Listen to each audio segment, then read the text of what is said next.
Solo estamos siendo educados al aceptarte. No significa que seas importante. Mi hija Ofelia me dijo esto mientras untaba mantequilla en su pan, como si estuviera comentando el clima. El cuchillo raspó contra la superficie dorada, produciendo un sonido que me erizó la piel. Ricardo, su esposo, sonrió de esa manera que usan los adultos cuando un niño dice algo cruel pero supuestamente gracioso. Mi nieta Lucia bajó la cabeza y siguió moviendo los frijoles en su plato sin comerlos. El reloj de la cocina marcaba las 8:20. Había preparado arroz con pollo para 4 personas, usando la receta que mi madre me enseñó cuando tenía 20 años. El mismo plato que cocinaba para Ofelia cuando era niña y se enfermaba. El mismo que preparé para celebrar su graduación de la universidad. El mismo que hice el día que me presentó a Ricardo. Había traído también pan recién horneado y había pelado las naranjas para el postre, cortándolas en rodajas perfectas como a Lucia le gustaba cuando era pequeña. Me quedé sentada mirando mi plato a medio terminar. La comida se había enfriado mientras escuchaba a mi propia hija explicarme mi lugar en su vida. Un lugar que, según acababa de descubrir, no existía realmente. Solo era una actuación que mantenían por decencia social. Una obra de teatro donde yo tenía el papel de la madre visitante que debía agradecer las migajas de atención que le daban. Terminé de comer en silencio. Masticaba despacio, saboreando lo que sabía que sería mi última cena en esa mesa.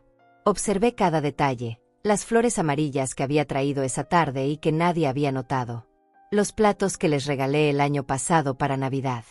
La foto familiar en la pared donde aparezco sonriendo entre ellos, sin saber que mi sonrisa era parte de una mentira colectiva que todos sostenían menos yo. La conversación continuó fluyendo como si nada hubiera pasado. Ofelia le contaba a Ricardo sobre una promoción en el trabajo. Ricardo se quejaba del tráfico matutino. Lucia pedía permiso para ir a una fiesta el sábado. Yo había desaparecido de la mesa sin necesidad de levantarme físicamente. Era como si hubiera dejado de existir en el momento exacto en que Ofelia pronunció esas 12 palabras que cambiaron todo para siempre. Cuando terminé, me levanté con calma y comencé a recoger los platos. Ofelia siguió hablando con Ricardo sobre sus planes para el fin de semana. Un viaje a la playa del que, obviamente, yo no formaba parte. Lucia jugaba con su teléfono, enviando mensajes a sus amigas. Nadie me ofreció ayuda para limpiar. Nadie notó que había dejado de participar en la conversación. Nadie preguntó si me sentía bien o si algo me molestaba. Lavé cada plato con cuidado, los sequé y los guardé en su lugar. Limpié la mesa con el trapo amarillo que tengo desde hace 10 años, barrí el piso de la cocina y ordené todo como siempre hacía cuando venía a visitarlos. Como una invitada agradecida que paga su bienvenida con trabajo doméstico. Como una mujer que mendiga amor a través de servicios no solicitados. Como una madre que no entiende que ya no es necesaria. El agua caliente del grifo me quemaba las manos mientras tallaba los restos de comida de los platos. Pero ese dolor físico era más soportable que el otro dolor, ese que se había instalado en mi pecho desde el momento en que entendí que llevaba años viviendo una ilusión. La ilusión de que importaba. La ilusión de que me querían. La ilusión de que tenía una familia que me necesitaba. Cuando terminé, me acerqué a la mesa donde seguían sentados. Ya me voy, dije simplemente. Ofelia levantó la vista de su conversación por un segundo. Está bien, mamá. Que descanses. Ricardo murmuró algo parecido a hasta luego sin siquiera mirarme. Lucia siguió con sus ojos pegados a la pantalla. Nadie preguntó cómo iba a llegar a casa. Nadie se ofreció a acompañarme hasta la parada. Nadie dijo te amo o cuídate. Tomé mi bolso del perchero, revisé que tuviera las llaves del apartamento y caminé hacia la puerta. Mis pasos sonaron diferentes en el piso de madera. Más firmes. Más decididos. Como si cada pisada estuviera marcando el final de una época que había durado demasiado tiempo. Como si estuviera caminando hacia algo nuevo, aunque todavía no supiera exactamente qué era. El aire nocturno me recibió con una brisa fresca que me despejó los pulmones. Respiré profundo por primera vez en toda la noche. Caminé hasta la parada del autobús sintiéndome extrañamente liviana, como si hubiera dejado algo pesado en esa casa. Algo que había estado cargando durante años sin darme cuenta. El peso de fingir que era feliz en un lugar donde claramente sobraba.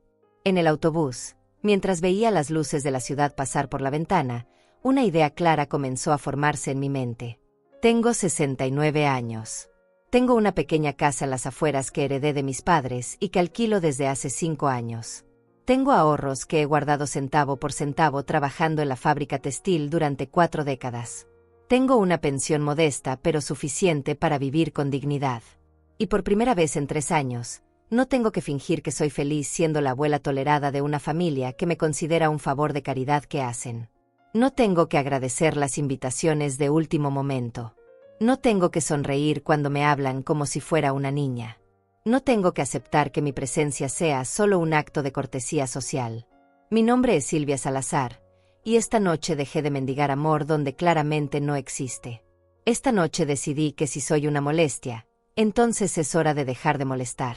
Es hora de descubrir qué se siente vivir para mí misma, sin esperar migajas de cariño de personas que ven mi presencia como una obligación social que deben cumplir para mantener las apariencias. El autobús llegó a mi parada. Bajé con paso firme y subí las escaleras hacia mi apartamento. Por primera vez en mucho tiempo, no sentí el peso de la soledad al abrir la puerta. Sentí algo diferente. Algo que se parecía mucho a la libertad. Y esa sensación, debo admitir, era mucho más cálida que cualquier abrazo falso que hubiera recibido en esa mesa. Esa madrugada no pude dormir. Me quedé sentada en mi sillón hasta que las primeras luces del amanecer se filtraron por las cortinas del apartamento. Tenía una taza de té frío en las manos y una caja de fotografías viejas sobre mis piernas. Una caja que no había abierto en meses, pero que esa noche necesitaba revisar. La primera foto que encontré era de Ofelia a los 5 años, con su primer día de escuela. Llevaba un vestido rosa que yo había cosido durante las noches después de trabajar en la fábrica. Sus coletas estaban perfectamente peinadas y sonreía mostrando el hueco donde había perdido su primer diente. Recordé cómo lloró esa mañana porque no quería separarse de mí. «No me dejes, mami», me había dicho aferrándose a mi falda. Yo la consolé prometiéndole que estaría esperándola cuando saliera. Durante 12 años cumplí esa promesa. Todos los días, llueva o truene, yo estaba parada en la puerta de la escuela esperando a mi niña. Incluso cuando tenía fiebre. Incluso cuando el supervisor de la fábrica me descontaba horas por llegar tarde después de recogerla. Incluso cuando mis pies me dolían tanto que apenas podía caminar después de estar 8 horas de pie operando las máquinas. Encontré otra fotografía, Ofelia a los 8 años, en el hospital con el brazo enyesado después de caerse de su bicicleta. Yo había vendido mi anillo de compromiso para pagar las radiografías y el tratamiento. Adalberto no lo sabía. Le dije que lo había perdido mientras lavaba ropa. Durante 3 días no me separé de su cama en el hospital. Dormía en una silla incómoda, comía los restos de su comida y le leía cuentos hasta que se quedaba dormida. La enfermera me había dicho: «Señora, váyase a casa a descansar. La niña está bien». Pero yo no podía irme. ¿Qué pasaba si se despertaba y yo no estaba? ¿Qué pasaba si tenía miedo y llamaba a su mamá y no la encontraba? La idea de que Ofelia me necesitara y yo no estuviera ahí me parecía impensable. Pasé las páginas del álbum y encontré fotos de sus cumpleaños. Fiestas que organizaba con el poco dinero que teníamos, pero con todo el amor del mundo. Decoraciones hechas a mano, pasteles que horneaba desde la madrugada, piñatas que rellenaba con dulces que compraba de a poquito durante semanas. Ofelia siempre era la niña más feliz en esas fiestas. Sus amigas envidiaban los pasteles que yo hacía, las decoraciones coloridas, los juegos que inventaba para entretenerlas. «Mi mamá es la mejor del mundo», le había dicho a una de sus amigas en su cumpleaños número 10. Yo estaba en la cocina preparando más limonada cuando la escuché.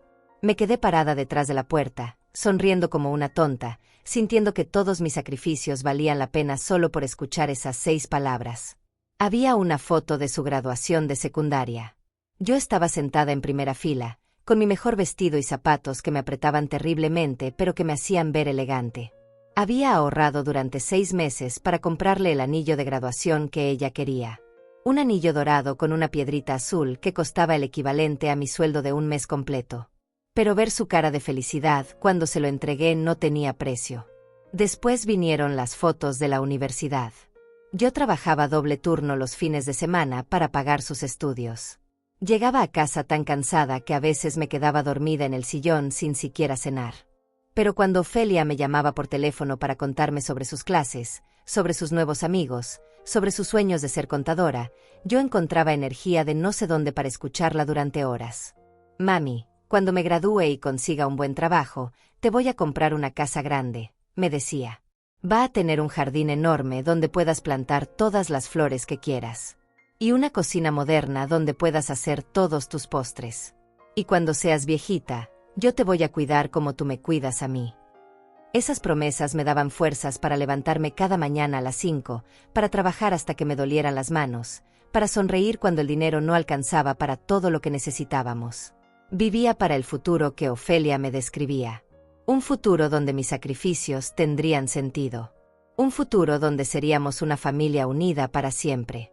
Encontré la foto de su boda con Ricardo. Yo había cosido mi propio vestido para la ceremonia porque todo el dinero se había ido en el vestido de novia de Ofelia. Un vestido hermoso que costó más de lo que yo ganaba en 3 meses, pero que la hacía ver como una princesa. Ese día lloré de felicidad viendo a mi niña convertirse en una mujer. Pensé que había cumplido mi misión como madre. Después llegaron las fotos del nacimiento de Lucia. Yo había dejado mi trabajo en la fábrica para cuidar a la bebé mientras Ofelia y Ricardo construían sus carreras. Durante 2 años viví en su casa, levantándome en las madrugadas para cambiar pañales, preparando biberones, cantando canciones de cuna. Mis manos se llenaron de arrugas meciendo a esa niña que se convirtió en mi adoración. No sé qué haríamos sin ti, mamá, me decía Ofelia en esos días. Eres la mejor abuela del mundo. Lucia daba sus primeros pasos hacia mis brazos. Decía Ava antes de decir mamá. Se dormía solo cuando yo la cargaba. Yo era su persona favorita en el mundo. Pero algo comenzó a cambiar cuando Lucia empezó a crecer. Las visitas se volvieron más espaciadas. Los domingos familiares se convirtieron en ocasiones especiales. Ofelia empezó a decir cosas como mamá, no necesitas venir todos los días o descansa, ya no somos bebés. Al principio pensé que era consideración. Ahora entiendo que era el comienzo del final. Me levanté del sillón cuando ya había luz suficiente para ver bien las fotografías sin forzar la vista. Guardé las fotos en su caja y la puse de vuelta en su lugar. 45 años de recuerdos. 45 años de amor incondicional. 45 años de sacrificios que, según descubrí anoche, fueron tolerados por cortesía. Me preparé un café y me senté junto a la ventana. Desde ahí podía ver a las madres jóvenes llevando a sus hijos a la escuela. Madres que caminaban apuradas, cargando mochilas, secando lágrimas, prometiendo regresar pronto. Madres que no sabían que algún día sus hijos crecerían y las verían como una obligación social que deben soportar por buena educación. Mi teléfono vibró. Un mensaje de Ofelia. Mamá, se me olvidó preguntarte anoche si llegaste bien a casa. Era mediodía del día siguiente. 12 horas después de que me fuera de su casa. Un mensaje automático, frío, enviado probablemente porque Ricardo le recordó que era lo correcto. No le respondí. Por primera vez en mi vida, no corrí a tranquilizar a mi hija. No le mandé un mensaje diciendo llegué bien, mi amor con corazoncitos y bendiciones. Simplemente dejé el teléfono a un lado y seguí tomando mi café. Porque finalmente entendí algo que me había tomado 69 años comprender. El amor verdadero no necesita ser mendigado. El amor verdadero no se otorga por cortesía. Y el amor verdadero, definitivamente, no viene acompañado de frases como solo estamos siendo educados al aceptarte. Era hora de aprender a vivir sin mendigar cariño donde claramente ya no existía. 3 días pasaron sin que mi teléfono sonara. 3 días en los que desperté sin la ansiedad de esperar llamadas que nunca llegaban a la hora que yo quería. 3 días en los que no tuve que fingir estar ocupada cuando en realidad solo esperaba noticias de mi familia. Por primera vez en mucho tiempo, el silencio de mi apartamento no se sentía como abandono. Se sentía como paz. El jueves por la tarde, mientras regaba las plantas del balcón, escuché que alguien tocaba la puerta. Era Lucia. Estaba parada en el pasillo con su uniforme escolar arrugado y una expresión que no logré descifrar. Nerviosa, tal vez. O culpable. Hola, abuela, me dijo sin mirarme directamente a los ojos. ¿Puedo pasar? La dejé entrar y le ofrecí algo de beber. Se sentó en el borde del sillón, con las manos entrelazadas sobre sus piernas, como si estuviera ensayando un discurso. Yo me senté frente a ella y esperé. A los 16 años, Lucia todavía conservaba algunos gestos de la niña que había sido. La forma en que se mordía el labio inferior cuando estaba nerviosa. La manera en que movía el pie cuando tenía algo importante que decir. Mi mamá me mandó a hablar contigo, comenzó. Las palabras salieron rápido, como si quisiera terminar cuanto antes con esa conversación. Dice que has estado actuando raro desde el martes. Que no contestaste su mensaje. Que parecías molesta cuando te fuiste de la casa. Me quedé callada, estudiando el rostro de mi nieta. Sus ojos evitaban los míos. Sus manos temblaban ligeramente. Esta niña que antes corría a contarme todos sus secretos ahora estaba aquí como emisaria de su madre. Como una mensajera enviada a cumplir una misión incómoda. Abuela, continuó Lucia, mi mamá quiere que sepas que tal vez se expresó mal el otro día. Que no quiso decir lo que sonó. Hizo una pausa y finalmente me miró. Dice que han estado pensando y que creen que sería bueno para ti, para todos, si consideraras mudarte a un lugar donde puedas estar mejor cuidada. Ahí estaba. La propuesta envuelta en papel de regalo. La solución perfecta para el problema que yo representaba en sus vidas. ¿Un hogar de ancianos? Pregunté con una calma que me sorprendió. No, se apresuró a aclarar Lucia. Es una residencia muy bonita. Tiene jardines, actividades, otras personas de tu edad. Mi papá conoce al director porque trabajó con él antes. Dice que es como un hotel, pero con cuidado médico incluido. La niña siguió hablando, repitiendo obviamente las palabras que había memorizado. Me habló de las habitaciones privadas, de las comidas incluidas, de las enfermeras disponibles las 24 horas. De lo tranquilo que sería para mí no tener que preocuparme por cocinar, limpiar o estar sola. De lo aliviada que se sentiría la familia sabiendo que estoy en buenas manos. Incluso dijeron que pueden ayudarte con los gastos si es necesario, añadió. Mi papá dice que tiene contactos y puede conseguir un buen precio. Escuché cada palabra sin interrumpir. Observé cómo Lucia se iba relajando conforme hablaba, creyendo tal vez que yo estaba considerando seriamente su propuesta. Observé cómo sus ojos se iluminaban cuando describía las actividades sociales, como si estuviera vendiéndome unas vacaciones en lugar de un destierro disfrazado de cuidado. ¿Y ustedes qué tan seguido me visitarían en ese lugar tan maravilloso?, le pregunté. Lucia parpadeó varias veces. Bueno, los fines de semana. O cuando podamos. Mi mamá dice que tendríamos más tiempo de calidad juntas si no tienes que preocuparte por todas las cosas de la casa. Más tiempo de calidad. Como si el problema hubiera sido que yo estaba demasiado ocupada limpiando mi propio apartamento para disfrutar de su compañía. Como si las visitas espaciadas y las conversaciones cortantes hubieran sido culpa de mis responsabilidades domésticas. Tu mamá te dijo por qué cree que sería bueno para mí estar ahí, insistí. Mi nieta se movió incómoda en el sillón.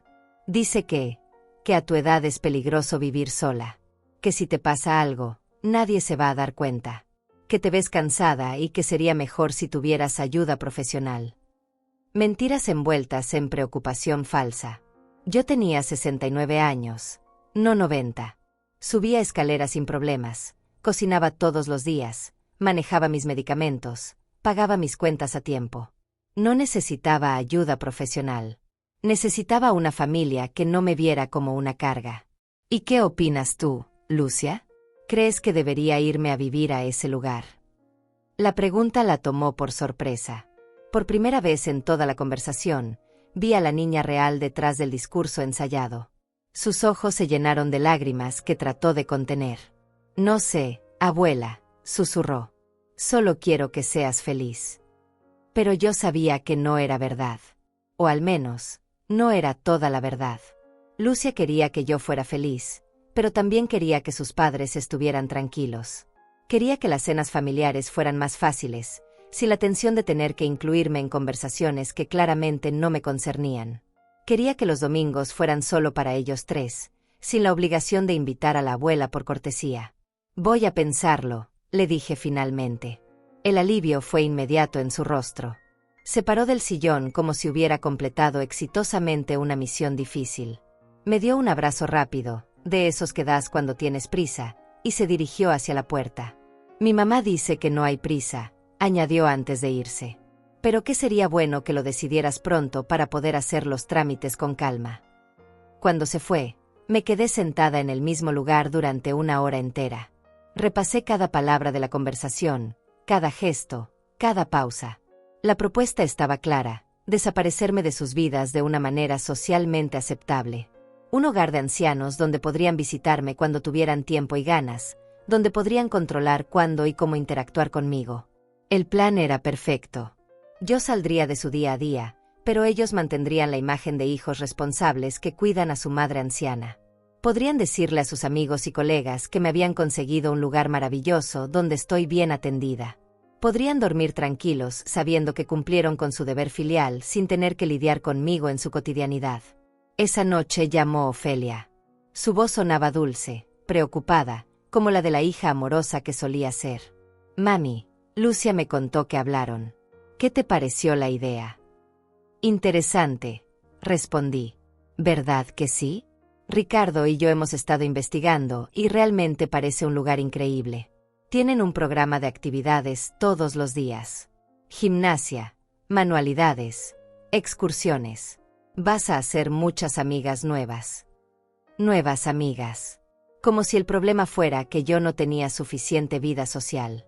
Como si necesitara ser entretenida por extraños porque mi propia familia ya no quería hacerlo. ¿Cuándo podrías llevarme a conocerlo?, pregunté. El entusiasmo en su voz fue imposible de ocultar. ¿Te parece el sábado? Podemos ir en la mañana, conocer las instalaciones, hablar con la directora. Incluso podríamos almorzar ahí para que pruebes la comida.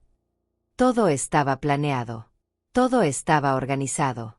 Solo faltaba que yo dijera que sí para que el plan se ejecutara perfectamente. Para que finalmente se libraran de la madre que toleraban por educación. Está bien, acepté. El sábado vamos. Cuando colgué el teléfono, me di cuenta de que por primera vez en días había una sonrisa en mi rostro. Pero no era una sonrisa de felicidad. Era una sonrisa de algo más complejo. De alguien que finalmente entiende las reglas del juego que han estado jugando sin ella. El sábado iba a ser muy interesante. El sábado amaneció con un cielo gris que amenazaba lluvia. Me vestí con mi traje azul, el que uso para ocasiones especiales, y me peiné con más cuidado del usual. Si iba a conocer el lugar donde mi familia quería deshacerse de mí, al menos lo haría con dignidad. Ofelia llegó puntual a las 10 de la mañana. Venía sola, sin Ricardo ni Lucia. Pensé que sería mejor que fuéramos nosotras dos primero, me explicó mientras caminábamos hacia su carro. Así puedes hacer todas las preguntas que quieras sin presión.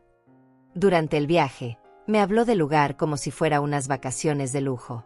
Se llama Residencia Esperanza Dorada, me dijo. Tiene 20 años funcionando y una excelente reputación. La señora que lo dirige es muy amable. La conocí la semana pasada cuando fui a preguntar sobre los servicios. La semana pasada. Habían estado planeando esto durante una semana, desde antes de que Lucia viniera a hacerme la propuesta. Desde antes de que yo tuviera la oportunidad de pensarlo. Ya tenían todo decidido. ¿Fuiste sola a conocerlo?, pregunté. No, fui con Ricardo. Queríamos asegurarnos de que fuera el lugar correcto para ti antes de mencionártelo. Qué considerados. Qué detallistas.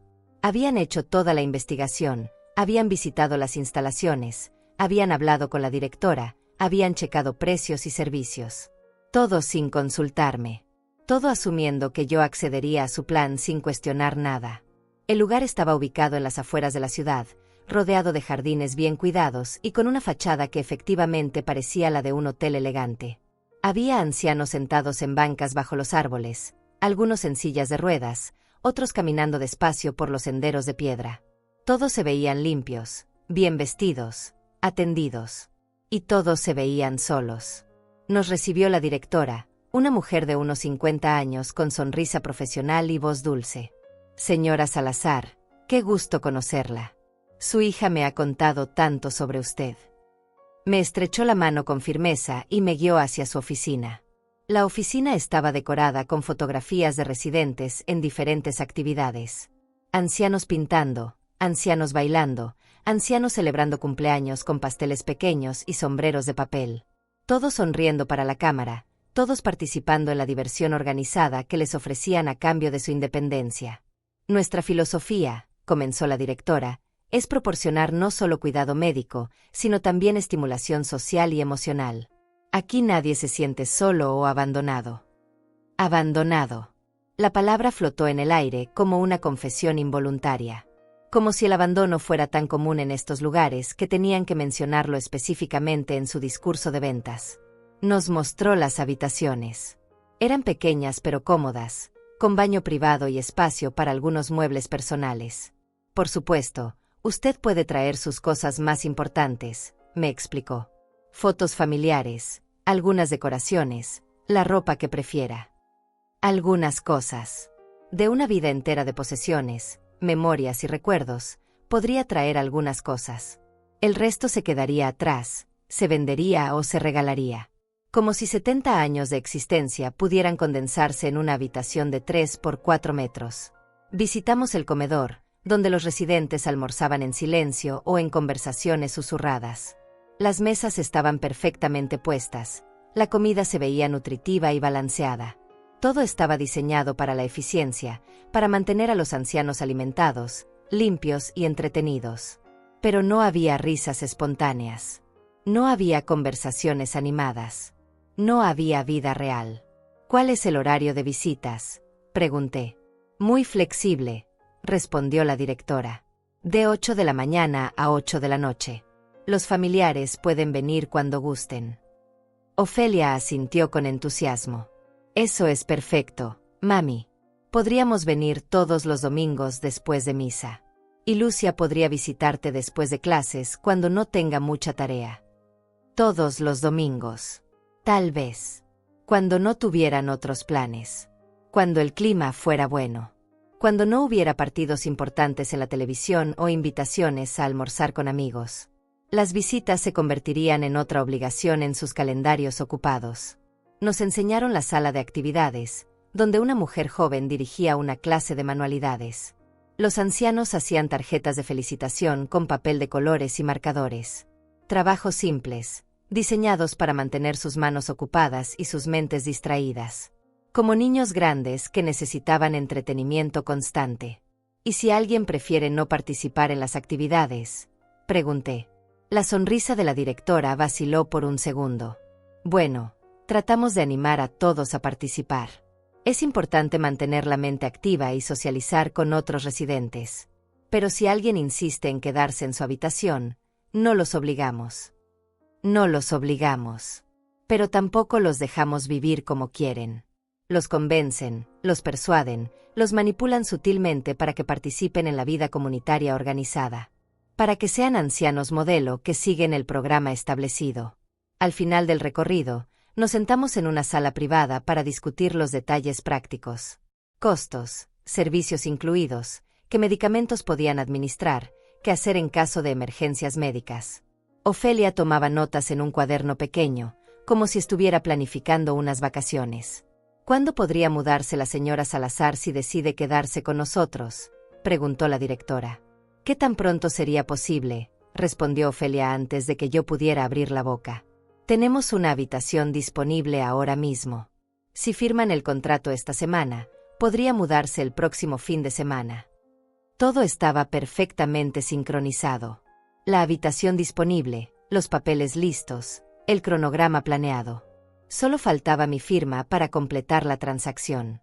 Para oficializar mi destierro dorado. Durante el almuerzo en el comedor de la residencia, observé a los otros ancianos.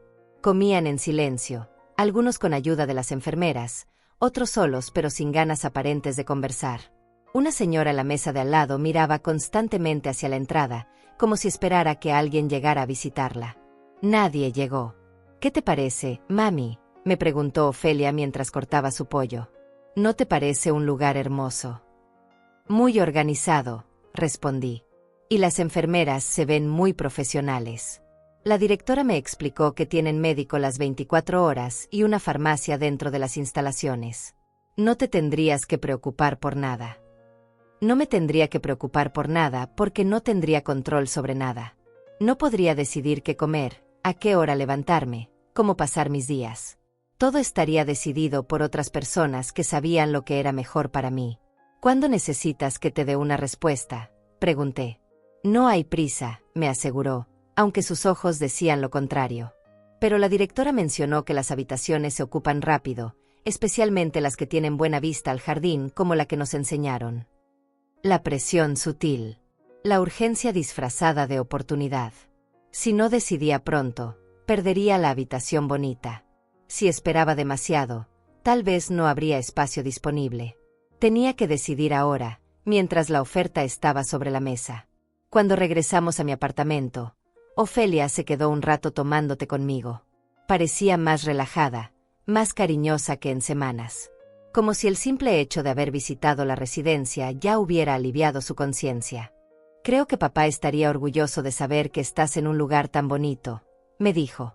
Siempre se preocupaba por lo que pasaría contigo cuando él ya no estuviera. Papá. Adalberto.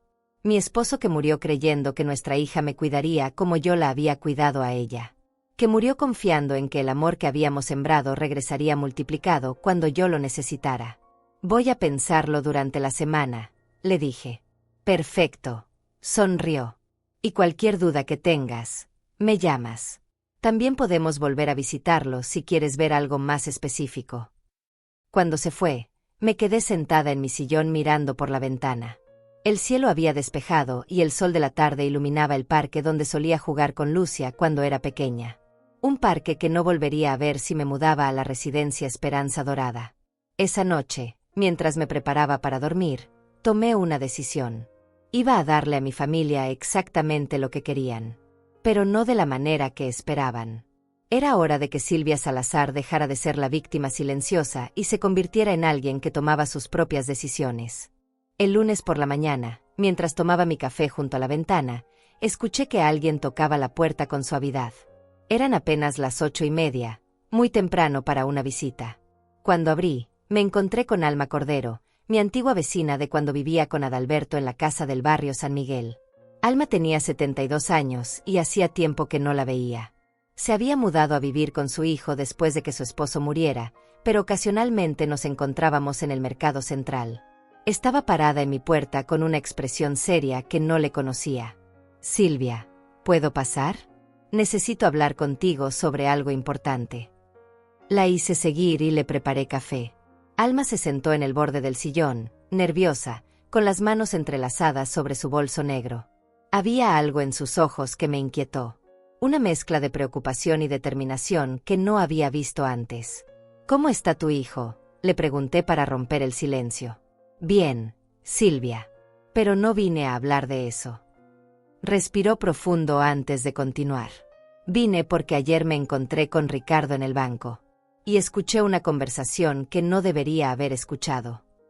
Ricardo. El esposo de Ofelia. Mi yerno, que había sonreído cuando mi hija me dijo que solo me toleraban por educación.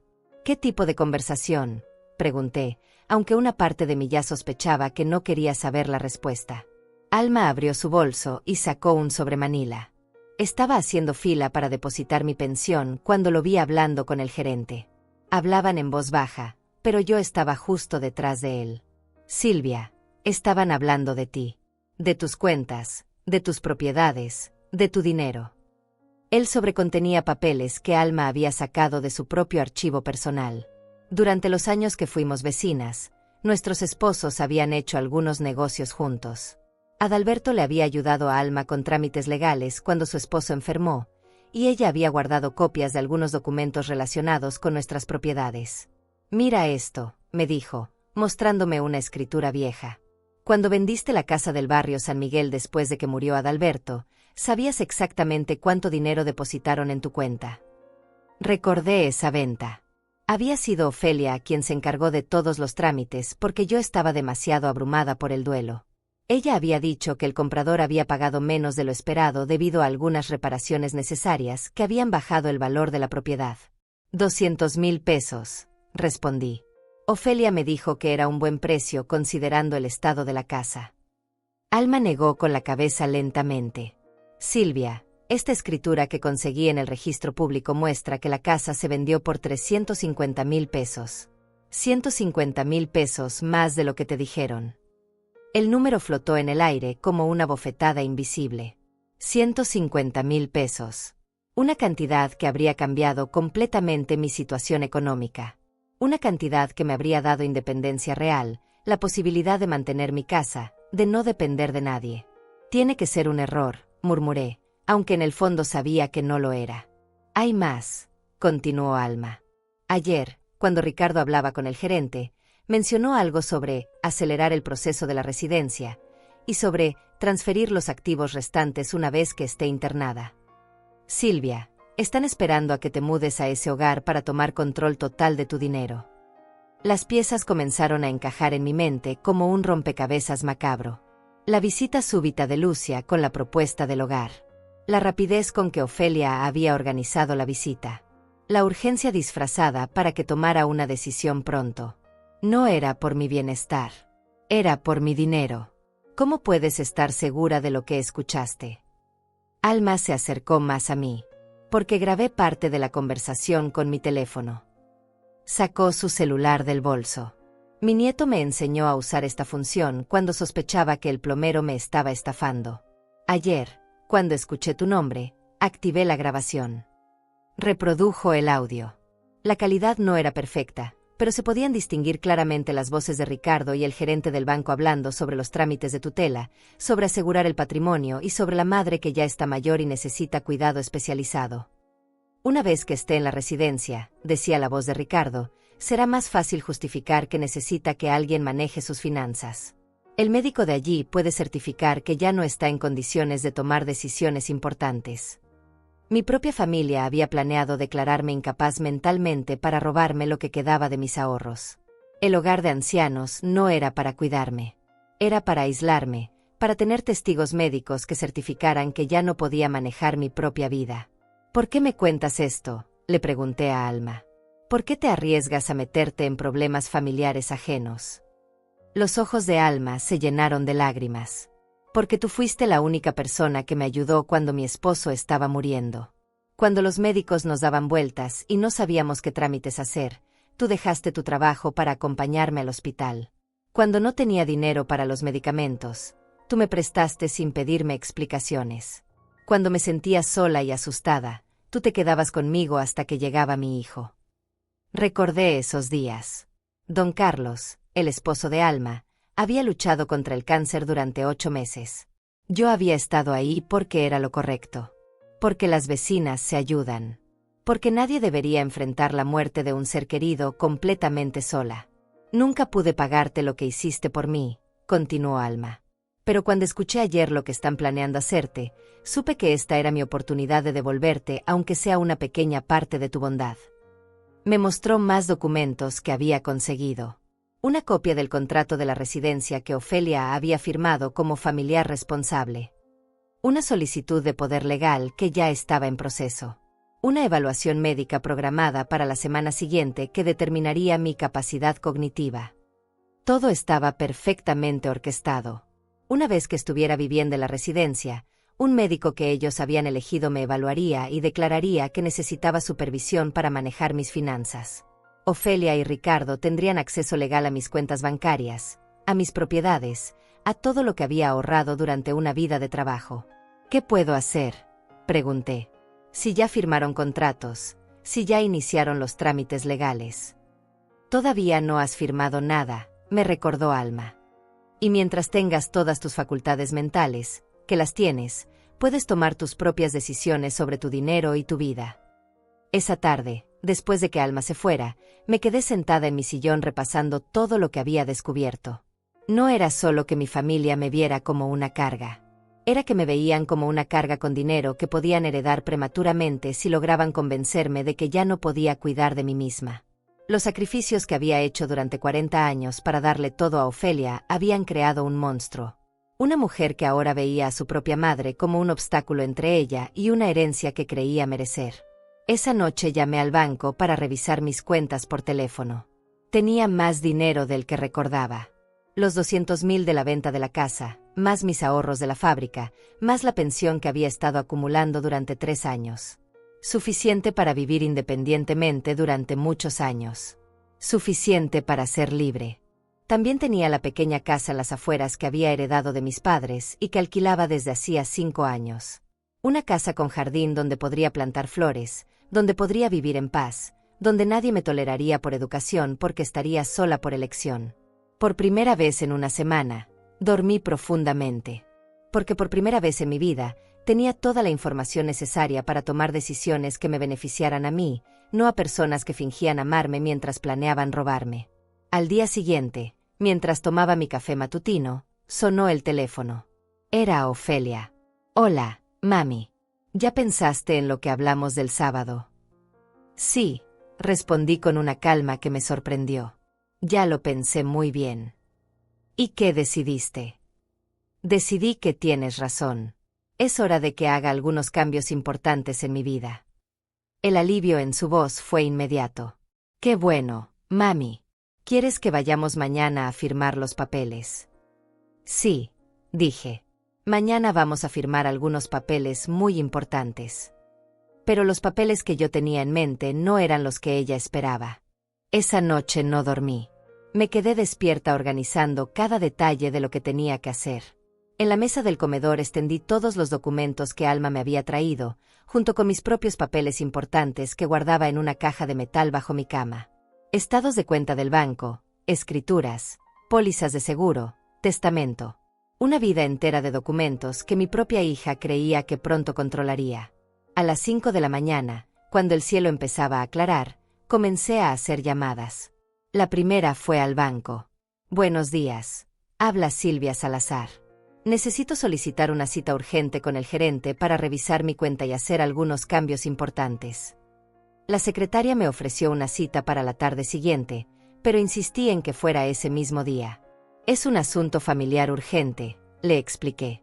Y también necesito hablar con él sobre una solicitud de poder legal que alguien presentó a mi nombre sin mi autorización. La urgencia en mi voz debió convencerla, porque me dieron cita para las 11 de la mañana. La segunda llamada fue a un abogado que había conocido años atrás cuando Adalberto y yo compramos la casa. El licenciado Marco Galardo había manejado nuestros asuntos legales durante 15 años. Era un hombre honesto que conocía mi situación familiar. Licenciado Galardo, habla Silvia Salazar. ¿Recuerda usted los trámites que hicimos cuando murió mi esposo? Por supuesto, señora Silvia. ¿En qué puedo ayudarla? Necesito que revise urgentemente unos documentos que creo que firmaron a mi nombre sin mi consentimiento. Y necesito hacer cambios inmediatos a mi testamento. El silencio al otro lado de la línea me confirmó que él también sospechaba algo. ¿Puede venir a mi oficina esta tarde? Esto suena serio. La tercera llamada fue la más difícil. Al inquilino de la casa que había heredado de mis padres. Señor Arsenio, habla Silvia Salazar, la propietaria de la casa donde usted vive. ¿Podríamos hablar sobre la posibilidad de que termine su contrato de alquiler? Necesito recuperar la propiedad por razones familiares urgentes. El señor Arsenio fue muy comprensivo. Me explicó que su hijo había conseguido trabajo en otra ciudad y que de todas formas estaban planeando mudarse en las próximas semanas. No se preocupe, señora Silvia. Para el próximo viernes podemos entregarle la casa limpia y en perfecto estado. A las 9 de la mañana me vestí con mi mejor ropa y salí hacia el centro de la ciudad. Tenía 3 citas importantes ese día y todas determinarían el rumbo del resto de mi vida. En el banco, el gerente me recibió con una sonrisa nerviosa. Era el mismo hombre que había estado hablando con Ricardo sobre mis activos restantes. Cuando le expliqué que quería revisar todos los movimientos de mi cuenta desde la muerte de mi esposo, su expresión cambió completamente. Señora Salazar, aquí está todo su historial financiero, me dijo entregándome una carpeta gruesa. ¿Hay algún movimiento específico que le preocupe? Revisé página por página. Ahí estaba, el depósito de 200,000 pesos por la venta de la casa. Pero también había otros movimientos que no recordaba haber autorizado. Transferencias pequeñas, cargos por servicios de asesoría financiera, comisiones por manejo de patrimonio. Durante 3 años, habían estado sacando dinero de mi cuenta en cantidades pequeñas pero constantes. ¿Quién autorizó estas transferencias?, pregunté señalando los movimientos sospechosos. El gerente revisó sus registros en la computadora. Según nuestros archivos, Su hija Ofelia Salazar tiene autorización para hacer movimientos menores en su cuenta. Dice aquí que usted firmó esa autorización después de enviudar. No recordaba haber firmado nada de eso. Pero en los días confusos después de la muerte de Adalberto, había firmado tantos papeles que Ofelia me ponía delante que era posible que hubiera autorizado algo sin leer los detalles. Quiero revocar inmediatamente cualquier autorización que tenga mi hija sobre mi cuenta, declaré. Y quiero transferir todo mi dinero a una cuenta nueva donde solo yo tenga acceso. El gerente se veía cada vez más incómodo. Señora, ¿está segura? Su hija nos explicó que usted había estado teniendo algunos problemas de memoria y que era conveniente que ella la ayudara con sus finanzas. Problemas de memoria. La rabia comenzó a crecer en mi pecho. ¿Le dijo mi hija que tengo problemas de memoria? Bueno, ella mencionó que a veces usted se confunde con las fechas, que olvida pagar cuentas, ese tipo de cosas normales a su edad. Mentiras. Todas mentiras para justificar el robo sistemático de mi dinero. Ofelia había construido una narrativa donde yo era una anciana confundida que necesitaba supervisión financiera, mientras secretamente vaciaba mis cuentas poco a poco. Quiero hablar con el director del banco, exigí. Ahora mismo. Una hora después salí del banco con una cuenta nueva, una caja de seguridad alquilada a mi nombre únicamente, y una denuncia formal por manejo no autorizado de mis fondos. También tenía una copia completa de todos los movimientos que Ofelia había hecho durante 3 años. Movimientos que sumaban más de 80,000 pesos. En la oficina del licenciado Galardo, las noticias fueron aún peores. Me mostró copias de documentos que habían presentado a su nombre, falsificando mi firma en una solicitud de poder legal amplio que le daría a Ofelia control total sobre mis decisiones médicas y financieras. Señora Silvia, esto es muy grave, me explicó el abogado. Si estos documentos hubieran sido aprobados, su hija habría podido internarla en cualquier institución médica que considerara conveniente, vender sus propiedades, gastar su dinero, incluso cambiar su testamento. ¿Qué puedo hacer para protegerme? Primero, vamos a denunciar estos documentos fraudulentos. Segundo, vamos a hacer un testamento nuevo donde usted especifique claramente sus deseos. Tercero, vamos a establecer una orden de restricción que impida que alguien tome decisiones legales en su nombre sin su consentimiento explícito. Pasamos 2 horas redactando documentos. Un testamento nuevo donde dejaba mi dinero y propiedades a organizaciones benéficas que ayudan a ancianos abandonados. Una declaración de capacidad mental certificada por un médico independiente. Una orden judicial que protegía mis derechos como persona mayor. ¿Hay algo más que necesite saber?, me preguntó el licenciado antes de que me fuera. Sí, respondí. ¿Cuánto tiempo tengo antes de que mi familia se dé cuenta de que descubrí sus planes? Si siguen el cronograma que tenían planeado, probablemente tratarán de acelerar las cosas esta semana.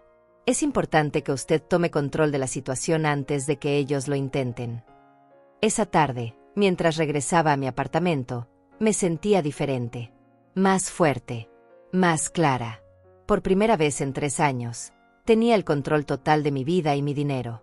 Por primera vez desde que enviudé, no dependía de la buena voluntad de personas que habían demostrado no tenerla.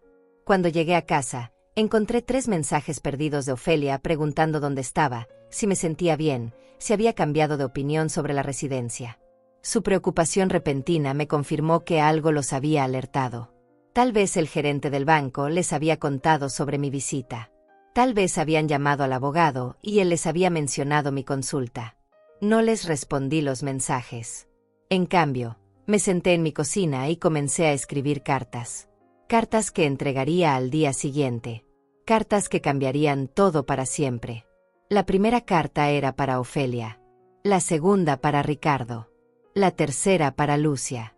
Cada una explicaba exactamente lo que sabía sobre sus planes, las pruebas que tenía de sus mentiras, y las decisiones que había tomado para protegerme. Mientras escribía, no sentí tristeza ni enojo. Sentí algo mucho más poderoso. Sentí justicia.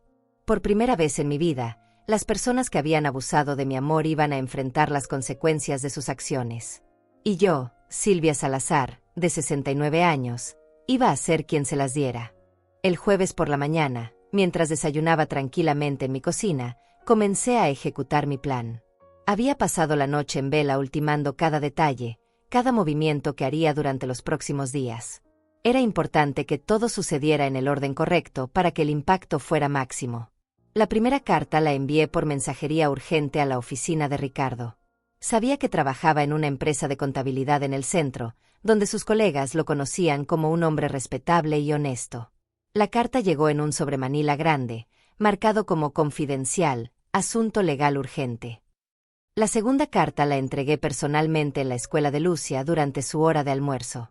Le pedí a la secretaria que se la diera inmediatamente, explicando que era un asunto familiar importante que no podía esperar. La tercera carta la dejé bajo la puerta de la casa de Ofelia mientras ella estaba en el trabajo. Sabía que llegaría a casa alrededor de las 6 de la tarde y la encontraría esperándola. Cada carta contenía la misma información básica, pero adaptada al destinatario. Las copias de los documentos bancarios que mostraban las transferencias no autorizadas. Las grabaciones que Alma había hecho de la conversación de Ricardo en el banco. Las pruebas de los documentos falsos que habían presentado para obtener poder legal sobre mí. Y una explicación clara de las medidas legales que había tomado para protegerme. Pero también incluía algo más personal para cada uno de ellos. A Ricardo le escribí sobre la primera vez que lo conocí, cuando Ofelia me lo presentó como el hombre de sus sueños. Cómo lo recibí en mi casa como a un hijo. Cómo trabajé horas extra para ayudar a pagar su boda. Cómo cuidé a su hija Lucia como si fuera mi propia sangre. Y cómo él había planeado declararme incapaz mental para robar el dinero que había ganado con el sudor de 40 años de trabajo. A Lucia le escribí sobre todas las tardes que pasé enseñándole a hacer tareas cuando sus padres estaban ocupados. Las veces que la llevé al médico cuando se enfermaba en horario escolar. Las historias que le contaba antes de dormir cuando se quedaba en mi casa. Cómo había ahorrado dinero para su educación universitaria, dinero que ahora sabía que sus padres planeaban usar para otros fines. A Ofelia le escribí la carta más larga. Le recordé cada sacrificio que había hecho por ella desde el día que nació. Las noches sin dormir cuando tenía fiebre. Los trabajos extra que tomé para pagarle la universidad. Las veces que vendí mis pocas joyas para darle dinero cuando lo necesitaba. Y como todo ese amor había sido retribuido con mentiras, manipulación y planes para robarme lo poco que me quedaba en la vida. También incluí en cada carta una copia del Nuevo Testamento que había firmado el día anterior. Un testamento donde donaba todo mi dinero y propiedades a la Fundación Ancianos Olvidados, una organización que ayuda a personas mayores que han sido abandonadas por sus familias. La primera reacción llegó a las 2 de la tarde. Ricardo me llamó desde su oficina, con la voz temblorosa y alterada. Silvia, necesitamos hablar inmediatamente. Esto es un malentendido terrible. No es un malentendido, respondí con calma. Es exactamente lo que parece. Una familia que planeaba robar a una anciana haciéndola creer que estaba perdiendo la mente. No es así. Nosotros solo queríamos ayudarte. Pensábamos que sería mejor para ti tener ayuda con tus finanzas. ¿Ayuda? ¿Robarse 80,000 pesos en 3 años es ayuda? ¿Falsificar documentos para declararme incapaz es ayuda? El silencio al otro lado de la línea me confirmó que sabía que lo habían descubierto. Cuando volvió a hablar, su voz había cambiado. Ya no era conciliadora. Era amenazante. Silvia, no sabes lo que estás haciendo. Si cancelas los arreglos de la residencia, si cambias tu testamento, vas a quedar completamente sola.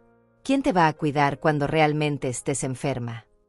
Prefiero estar sola que rodeada de ladrones que fingen amarme. Colgué el teléfono antes de que pudiera responder. La segunda llamada llegó 1 hora después. Era Lucia, llorando. Abuela, por favor, ven a casa. Mis papás están muy alterados. Dicen que todo es un malentendido y que podemos solucionarlo hablando. ¿Tú qué opinas sobre lo que hicieron tus padres? Yo no sabía nada de los papeles del banco. Yo solo sabía lo de la residencia.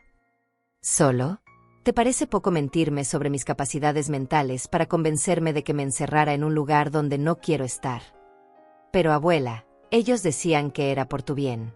Que estarías más segura, más cuidada. Lucia, mi amor, tú tienes 16 años y todavía puedes aprender de esto. Lo que hicieron tus padres no fue por mi bien. Fue por su conveniencia. Y tú fuiste su mensajera porque pensaron que yo no podría negarle nada a mi nieta querida. El llanto del otro lado del teléfono se intensificó. ¿Vas a dejar de vernos para siempre? La pregunta me dolió más de lo que esperaba. Pero había tomado una decisión y tenía que sostenerla. Lucia, las puertas de mi casa siempre van a estar abiertas para ti. Pero solo para ti. Y solo cuando vengas por tu propia voluntad, no como mensajera de tus padres. A las 6:30 de la tarde llegó la llamada que estaba esperando. Ofelia había llegado a su casa y había encontrado la carta. «Mamá». Su grito fue tan fuerte que tuve que alejar el teléfono de mi oído. «¿Qué es esto? ¿Qué significa este testamento? Te has vuelto loca». «No, mi hija. Por primera vez en 3 años estoy completamente cuerda. No puedes donar nuestro dinero a extraños. Esa herencia nos pertenece. Trabajamos para cuidarte, nos merecemos algo a cambio». ¿Trabajaron para cuidarme? ¿Robarme 80,000 pesos es cuidarme? ¿Planear declararme demente es cuidarme? No te robamos nada. Ese dinero lo usamos para gastos tuyos, para medicinas, para comida cuando venías a casa.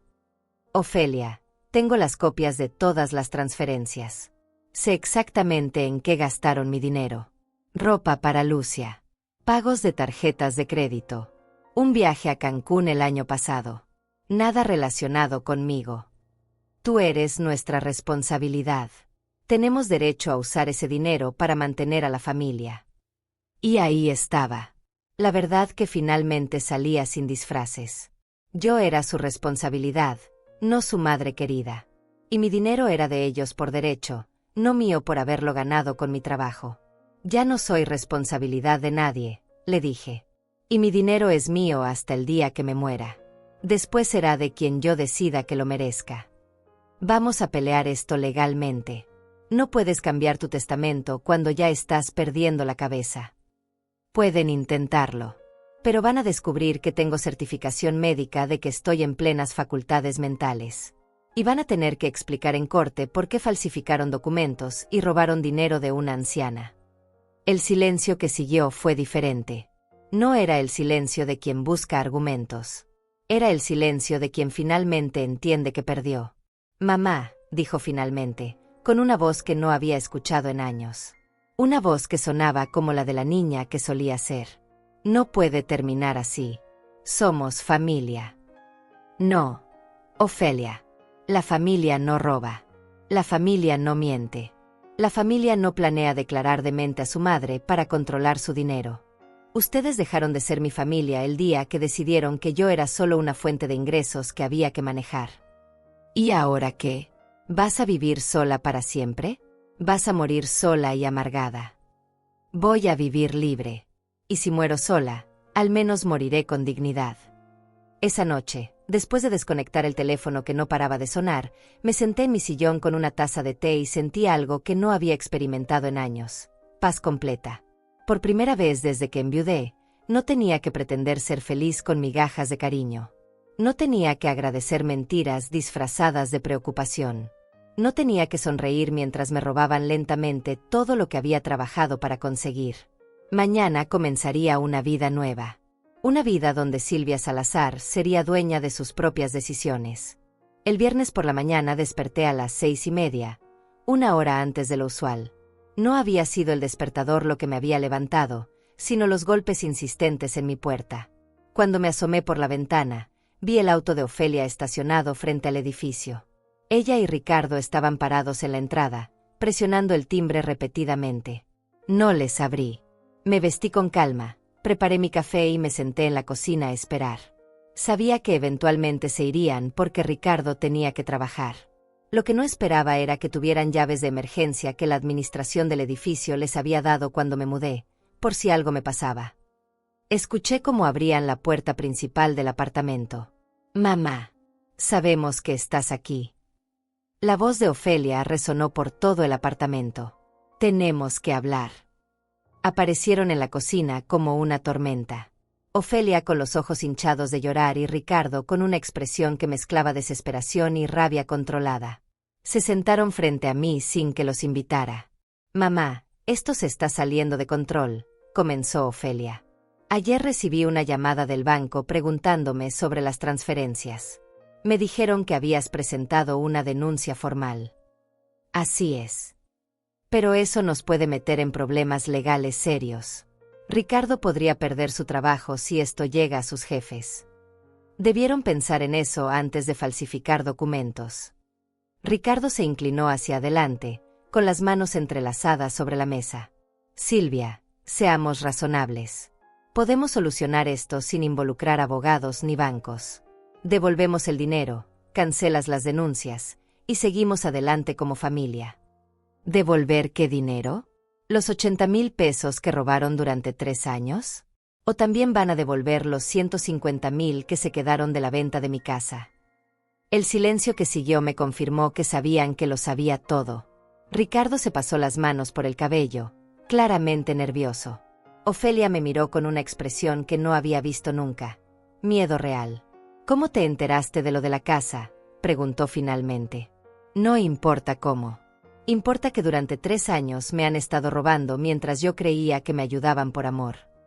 No te robamos, explotó Ofelia. Ese dinero lo usamos para gastos familiares, para cuidar a Lucia, para mantener la casa donde tú vienes a comer. Ofelia, tengo las copias de todos los movimientos bancarios. Sé exactamente en qué gastaron cada peso. El viaje a Cancún, la remodelación de su baño, los muebles nuevos de la sala, la ropa de marca para Lucia. Nada relacionado conmigo. Ricardo se levantó abruptamente de la silla. ¿Sabes qué? Ya basta de esto. Vamos a pelear legalmente. Vamos a demostrar que no estás en condiciones de manejar tus finanzas, que necesitas supervisión. Adelante, respondí con una calma que lo sorprendió. Pero van a tener que explicar en corte por qué necesito supervisión cuando ustedes son los que han estado manejando mal mi dinero. Van a tener que justificar por qué falsificaron mi firma en documentos legales. Y van a tener que hacer todo eso mientras enfrentan cargos criminales por fraude. La amenaza fue efectiva. Ricardo se sentó de nuevo, visiblemente derrotado. Además, continué, ayer hablé con el director de la empresa donde trabajas, Ricardo. Le expliqué la situación. Está muy interesado en saber cómo uno de sus contadores principales maneja las finanzas de personas mayores en su familia. El color desapareció del rostro de Ricardo. No, no hiciste eso. Claro que lo hice. También llamé a la escuela de Lucia para explicar por qué tal vez va a tener que cambiar de colegio privado a uno público. La directora me aseguró que la ayudarían con la transición. Ofelia se levantó tan bruscamente que tiró su silla. Estás destruyendo a nuestra familia por despecho. Estás castigando a Lucia por algo que no hizo. No estoy castigando a nadie. Estoy recuperando lo que es mío y protegiendo lo que me queda de vida. Ustedes son los que decidieron construir su estilo de vida sobre dinero robado. No es dinero robado. Somos tu familia. Tenemos derecho a esperar que nos ayudes. ¿Derecho? 45 años les ayudé. Les di todo lo que tenía. Y ustedes decidieron que no era suficiente, que necesitaban tomar más de lo que yo ofrecía voluntariamente. Ricardo intentó una última estrategia. Silvia, piénsalo bien. Sin nosotros, ¿qué vas a hacer? ¿Quién te va a cuidar si te enfermas? ¿Quién va a estar ahí cuando realmente nos necesites? Voy a contratar cuidadores profesionales si los necesito. Voy a tener enfermeras que me cuiden porque les pago, no porque esperan heredar mi dinero. Y voy a tener la tranquilidad de saber que nadie me va a mentir sobre mi salud mental para robarme. Se fueron esa mañana derrotados. Pero no fue el final. Durante los siguientes días, los efectos de mis acciones comenzaron a extenderse como ondas en un estanque. El lunes recibí una llamada del licenciado Galardo. Señora Silvia, tengo noticias. La empresa donde trabaja Ricardo inició una investigación interna sobre su manejo de cuentas familiares. Aparentemente, no es la primera vez que surgen dudas sobre su ética profesional. El martes, Alma me visitó con más información. Silvia, parece que no eres la única. Una de mis amigas del banco me contó que Ricardo había estado asesorando a otros ancianos sobre sus finanzas, y varios de ellos han presentado quejas similares. El miércoles supe que Ricardo había sido suspendido de su trabajo mientras durara la investigación. Ofelia había tenido que retirar a Lucia del colegio privado porque no podían pagar la colegiatura sin el dinero que tomaban de mi cuenta. El jueves recibí una visita inesperada. Era la trabajadora social del municipio. Señora Salazar, recibimos una denuncia anónima sobre su situación familiar. Queremos asegurarnos de que esté recibiendo el cuidado adecuado y que nadie esté abusando de usted. Le expliqué toda la situación, le mostré las pruebas que tenía, los documentos legales que había firmado. La trabajadora social tomó notas detalladas. Señora, lo que me está contando constituye abuso financiero de persona mayor. Es un delito grave. ¿Está dispuesta a presentar cargos criminales? La pregunta me tomó por sorpresa. Hasta ese momento, todo había sido civil, denuncias bancarias, testamentos, medidas de protección. Pero cargos criminales significarían que Ricardo y Ofelia podrían ir a la cárcel. Necesito pensarlo, le dije. Esa noche, mientras reflexionaba sobre la decisión, recibí una llamada de Lucia. Lloraba tanto que apenas podía hablar. Abuela, por favor, ayúdanos. Mi papá perdió el trabajo. Mi mamá no puede pagar las deudas. Nos van a quitar la casa. Todo se está cayendo a pedazos. ¿Y tus padres qué dicen? Dicen que fue tu culpa, que los arruinaste por venganza, que eres una vieja amargada que no puede aceptar que ya no eres importante. Incluso en la ruina, incluso después de ser descubiertos robando, seguían culpándome a mí. Seguían sin aceptar responsabilidad por sus acciones. Lucia, le dije suavemente, yo no arruiné a tus padres. Ellos se arruinaron solos cuando decidieron construir su vida sobre dinero que no era suyo. Pero abuela, ¿no puedes perdonarlos? ¿No puedes ayudarnos una vez más? La pregunta que había estado esperando. La súplica que sabía que llegaría. El último intento de manipulación emocional. Mi amor, los perdoné hace mucho tiempo. Pero perdonar no significa permitir que sigan abusando de mí. Y ayudar no significa regalarles dinero que van a volver a robar. Entonces, ¿qué va a pasar con nosotros? Van a tener que aprender a vivir con lo que ganan honestamente. Van a tener que conseguir trabajos normales, pagar cuentas normales, vivir como vive la mayoría de la gente que no tiene acceso al dinero de una anciana. Cuando colgué el teléfono, tomé mi decisión final. Al día siguiente llamaría a la trabajadora social y presentaría los cargos criminales. No por venganza, sino por justicia. Para que otros ancianos no pasaran por lo que yo había pasado. Era hora de que enfrentaran las consecuencias completas de sus acciones. 6 meses después de aquel martes en octubre, cuando mi hija me dijo que solo me toleraban por educación, estaba sentada en el porche de mi nueva casa viendo el amanecer sobre el lago. La casa que había heredado de mis padres, la que había alquilado durante 5 años, ahora era mi hogar permanente. Un lugar donde nadie me visitaba por obligación porque no esperaba visitas de nadie. El proceso legal había terminado la semana anterior. Ricardo fue sentenciado a 2 años de prisión por fraude financiero y falsificación de documentos. Ofelia recibió 3 años de libertad condicional y la obligación de devolver todo el dinero robado en pagos mensuales que tardarían una década en completarse. Ambos tenían prohibido acercarse a mí o contactarme de cualquier forma. La investigación había revelado que no era su primera víctima. 3 ancianos más habían presentado denuncias similares contra Ricardo por manejar inadecuadamente sus finanzas familiares. El escándalo había destruido su carrera en la contabilidad para siempre. Me levanté del mecedor y caminé hacia el jardín donde había plantado rosas rojas la semana pasada. Las mismas rosas que había plantado en la casa donde cría a Ofelia, pero estas las planté solo para mí. Para verlas florecer sin tener que compartir su belleza con personas que no la valoraban. El teléfono de la cocina sonó mientras preparaba mi café matutino. Era Alma, que me llamaba todos los miércoles para contarme los chismes del barrio y asegurarse de que estaba bien. Silvia, ¿cómo amaneciste hoy? Tranquila, Alma. Muy tranquila. ¿Ya decidiste si vas a tomar el curso de pintura en el centro comunitario? Me reí. A los 70 años, finalmente tenía tiempo para aprender cosas que quería aprender, no cosas que necesitaba saber para cuidar a otros. Sí, me inscribo el viernes. Y también voy a tomar las clases de natación en la alberca municipal. ¡Qué maravilloso! Yo también me voy a inscribir en algo. Mi nieto dice que nunca es tarde para aprender cosas nuevas.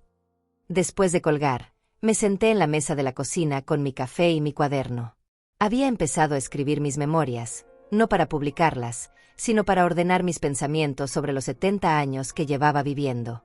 Para entender cómo una mujer que había dado todo por su familia había terminado siendo vista como una carga por esas mismas personas. También escribía cartas. Cartas a organizaciones que ayudan a ancianos maltratados. Cartas contando mi historia para que otros supieran que no tienen que aceptar el abuso solo porque viene de la familia. Cartas explicando que el amor verdadero no se mendiga y que la dignidad no se negocia. A las 10 de la mañana llegó mi nueva rutina favorita, la caminata alrededor del lago. Un circuito de 2 kilómetros que hacía todos los días, llueva o truene. Al principio me costaba trabajo completarlo, pero ahora lo hacía sin dificultad. El ejercicio había mejorado mi salud, mi humor y mi energía. Durante la caminata saludaba a los otros vecinos del área. Doña Carmen, que vendía flores en la entrada del pueblo. Don Arsenio, el señor que había alquilado mi casa y que ahora se había convertido en mi amigo y ocasional cuidador del jardín. La señora Patricia, que manejaba la pequeña biblioteca donde iba a leer los martes y jueves. Ninguno de ellos sabía mi historia completa. Para ellos yo era simplemente Silvia, la señora nueva que se había mudado al lago para disfrutar su jubilación. No era la madre abandonada, la abuela rechazada, la anciana robada.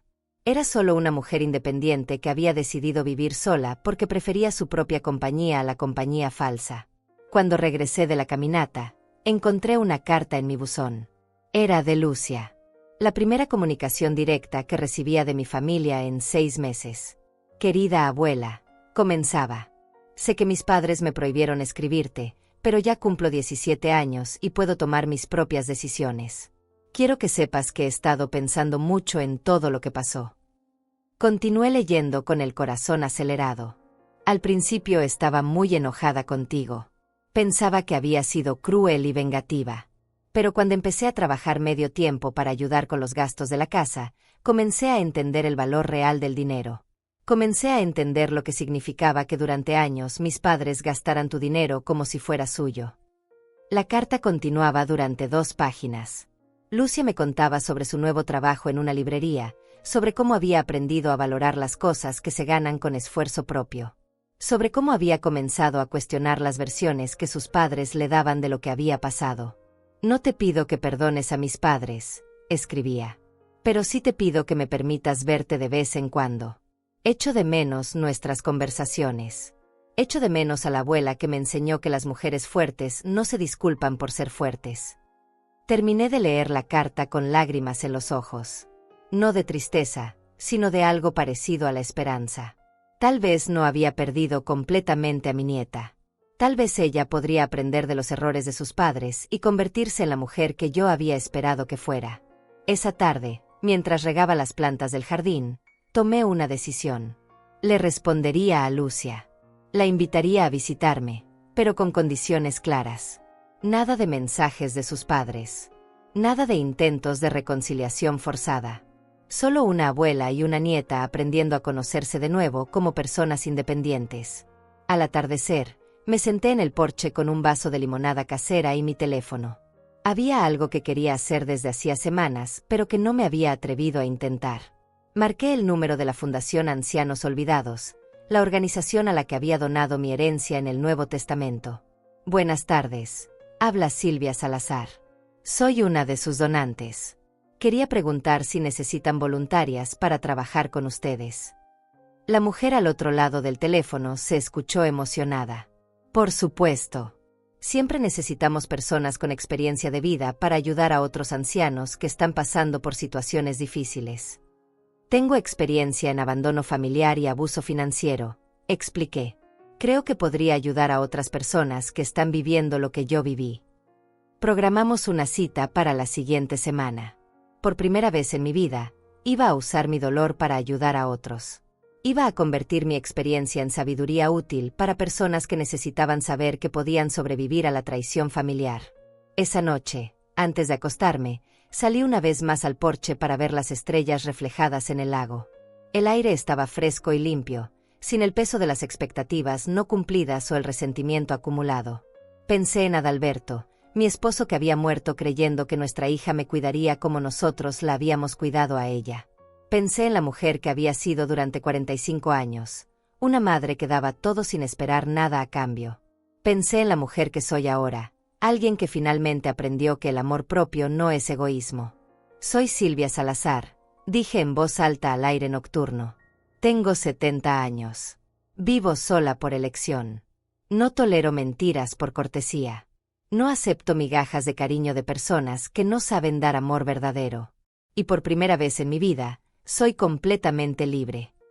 Una brisa suave movió las hojas de los árboles alrededor del lago, como si la naturaleza misma estuviera aplaudiendo mi declaración de independencia. Mañana sería otro día. Un día donde despertaría cuando quisiera, comería lo que se me antojara, y pasaría mi tiempo en actividades que me dieran placer a mí, no a otros. Un día donde nadie me toleraría por educación, porque nadie tendría que tolerarme en absoluto. Y esa, descubrí, era la forma más hermosa de vivir.